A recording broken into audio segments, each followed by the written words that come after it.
আজকে করব হচ্ছে আলু কচু দিয়ে চিংড়ি মাছের তরকারি। তার জন্য দেখো কচু আর আলুটাকে আমি ভালো করে সেদ্ধ করে রেখেছি, মানে একটা সিটি দিয়ে রেখেছি।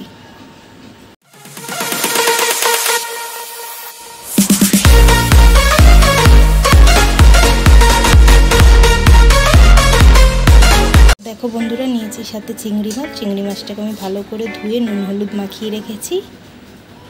কড়াইয়ে তেল দিয়ে দিয়েছি, তেলটা একটু গরম হয়ে যাক, তারপরে আমি চিংড়ি মাছগুলো আগে ভেজে নেব। ধরো তেলটা গরম হয়ে গেছে, এবার মাছগুলো ভেজে নেব। চিংড়ি মাছগুলো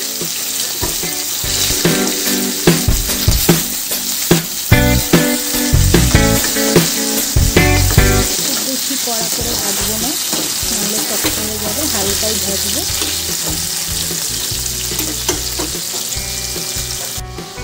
বন্ধুরা, আমার চিংড়ি মাছটাকে হালকা করে ভাজা হয়ে গেছে, এবার আমি কড়াই থেকে তুলে নেব।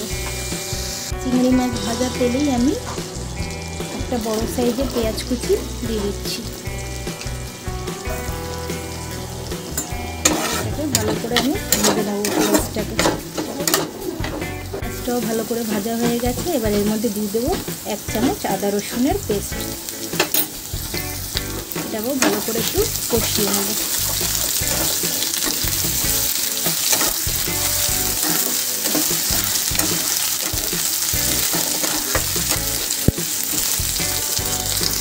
আদা রসুনের পেস্টটাও আমার ভালো করে কষানো হয়ে গেছে, এবার দিয়ে দিচ্ছি একটা টমেটো পিস। একটু বড়ো সাইজের এখানে আমি টমেটো পিস নিয়েছি।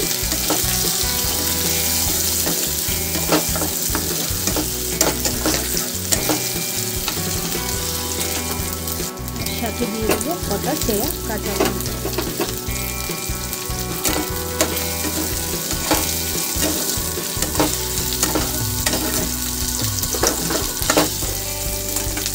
দিয়ে দেবো পরিমাণ মতন নুন।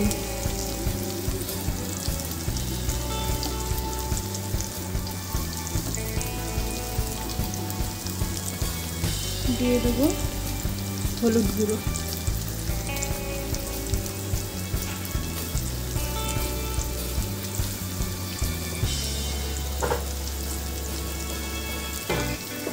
দিয়ে দেবো 1 চামচ এর একটু বেশি জিরে গুঁড়ো।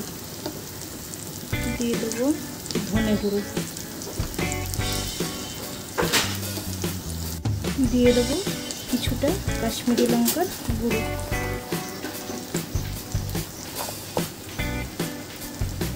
কষানোর জন্য দিয়ে দেবো অল্প করে জল। এবার ভালো করে মশলাটা কষিয়ে নেব, সুন্দর করে কষিয়ে নেব তেল ছাড়া অবধি।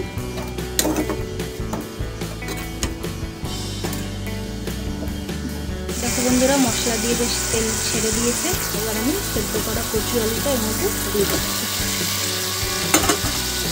আমি ভালো করে মশলার সাথে কচু আলুটাকে একটু কিছুক্ষণ কষিয়ে নেব। যেহেতু কচু আলুটা সেদ্ধ করাই আছে, তো বেশি কষাতে হবে না, জল দিয়ে দেবো তাড়াতাড়ি।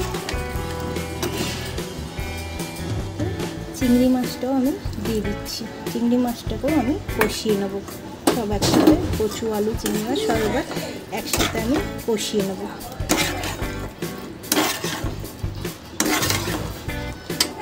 তো বন্ধুরা, আমার ভালো করে আলু কচু চিংড়ি সব একসাথে কষিয়ে নিয়েছি, এবার আমি জল দিয়ে দেবো।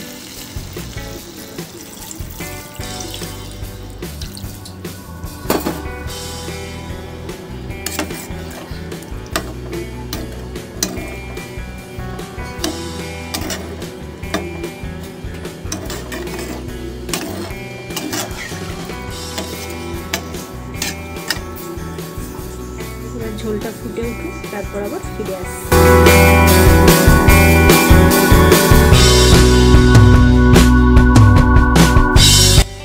তো আমি অল্প করে দেখো চিনি দিয়ে দিচ্ছি। চিনি না দিলে একটু ভালো লাগবে না তরকারিটা। চিনি দিয়ে আমি একটু মিশিয়ে দিচ্ছি। ব্যাস, আর 2-3 মিনিট জাল দিয়েই আমি নামিয়ে নেব, তাহলেই আমার রেডি কচু আলু চিংড়ির তরকারি।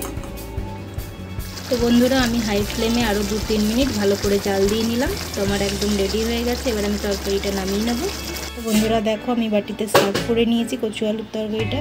কত সুন্দর দেখতে হয়েছে দেখো, খেতেও কিন্তু ততটাই টেস্টি হয়। আর হ্যাঁ, আমি গরম মশলা ইউজ করিনি, যেহেতু চিংড়ির একটা গন্ধ আছে সেটা চলে যাবে, তার জন্য আমি গরম মশলা ইউজ করিনি। তোমরা চাইলে দিতে পারো। তো তোমাদের যদি ভালো লাগে এই রেসিপিটা, তোমরা একবার এইভাবে ট্রাই করে দেখতে পারো, আশা করি খুব ভালো লাগবে। তো চলো আজকের মতন টাটা, সবাই ভালো থেকো, সুস্থ থেকো, আবার নেক্সট ভিডিওয়ে দেখা হবে খুব শিগগিরই।